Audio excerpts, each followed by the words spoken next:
রাজু চাচা বাবাজি চা রাখো হা করো তো হা করো কি আর মিষ্টি দাদা?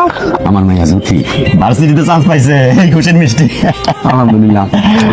জানো বাবাজি আমার জীবনে একটাই স্বপ্ন আমার মেয়েটা লেখাপড়া করে একদিন অনেক বড় অফিসার হইতো আমরা কেউ রিক্সা লাগাইতে পারবো আমি অফিসারের বাপ এলে আমি নিয়োগ করছি আমার যত কষ্ট হয় হোক আমি আমার মেয়েটারে লেখাপড়া করামই আমি ওর অফিসার বানানোই দোয়া করি চাচা আপনার স্বপ্ন পূরণ হোক। তাছাড়া যতদূর শুনছি যদি তো খুব ভালো ছাত্রী, আপনার স্বপ্ন অবশ্যই পূরণ হবে দেখুন। তাই জানি হয় রে বাপ না আমি ময়ূর শান্তি পাবো না।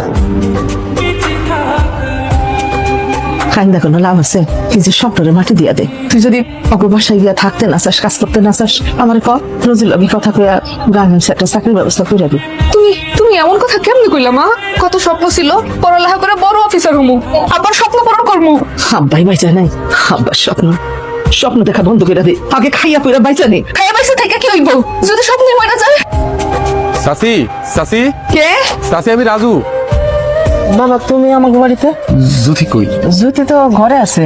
ওরা একটু ডাকেন।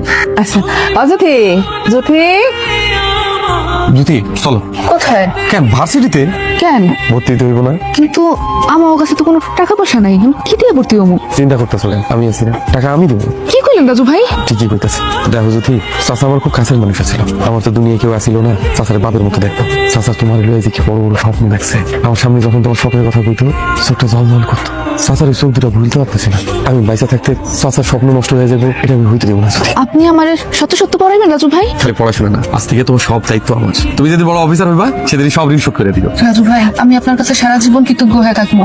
আপনি আমার আব্বার স্বপ্ন পূরণ করতে সাহায্য করতেছেন। রাজু ভাই আমি আপনার এই ঋণ কেমনে শোধ করবো রাজু ভাই?